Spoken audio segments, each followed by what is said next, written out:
A pílula anticoncepcional masculina pode estar bem perto de virar uma realidade.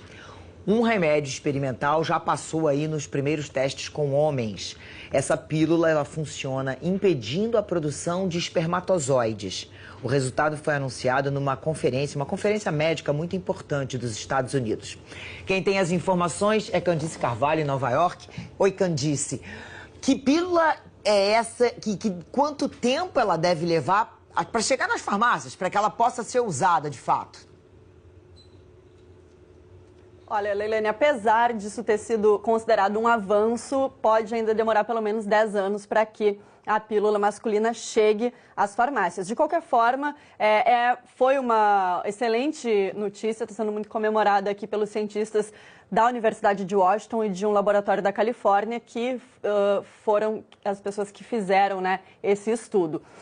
A gente está na primeira fase de testes e a primeira preocupação nessa fase foi com segurança, ou seja, ter certeza de que a medicação pode ser consumida por um período determinado sem que essa medicação cause efeitos colaterais que prejudiquem a saúde do paciente. A segunda fase dos testes vai ser focada no efeito contraceptivo, ou seja, para saber se ela é eficiente na questão do contraceptivo, né? Que é para isso que ela está sendo criada, afinal de contas. Mas os cientistas da Universidade de Washington dizem que já dá para perceber, nesse momento, nessa fase inicial, que o efeito contraceptivo desse remédio é eficiente. A metodologia foi a seguinte: em 28 dias, 40 homens foram testados. 10 ingeriram uma pílula placebo e 30 ingeriram a medicação, que é uma medicação experimental. Aqueles que tomaram a medicação experimental apresentaram uma queda significativa no nível da produção de espermatozoides em relação ao grupo que ingeriu a medicação placebo. Em relação aos efeitos colaterais, 5 pacientes relataram diminuição moderada do desejo sexual e 2 relataram disfunção erétil, mas nenhum deles relatou uma mudança na atividade sexual. O que é essa pílula? Uma pílula está sendo chamada, por enquanto, de 11-beta-MNTDC, esse nome horroroso, por enquanto, o nome científico, né? E é uma forma modificada de testosterona, que diminui a produção de espermatozoides ao mesmo tempo que preserva a libido do paciente, Leilane.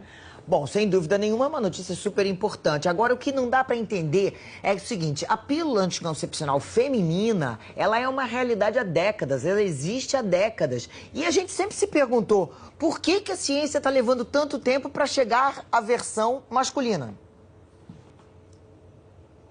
A pílula feminina existe há 60 anos, né? E muito se falou sobre isso hoje, não existe uma explicação clara, uma explicação sólida. Parece que atribuir à mulher a responsabilidade sobre a gravidez é algo que foi culturalmente, socialmente estabelecido em algum momento da história e assim permaneceu até hoje.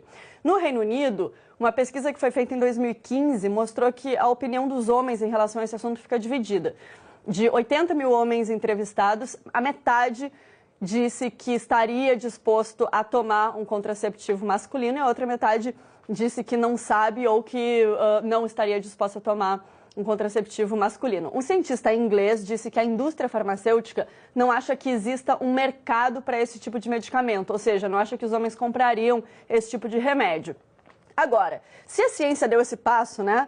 Se essa é uma alternativa que já está ali no horizonte, nem que seja para daqui a 10 anos, talvez seja necessário começar políticas que acompanhem a ciência, né? Uma política pública, sei lá, que se comece campanhas de conscientização, talvez, que comece a se falar nisso, porque a ideia de ficar sobre a mulher a responsabilidade pelo contraceptivo, a gente sabe bem, né, Leilane? De ir ao médico, comprar medicamento, lembrar de colocar o despertador para tomar todo dia, enfrentar efeitos colaterais, enfim, essa ideia já é antiga, né? Acho que está na hora de mudar isso.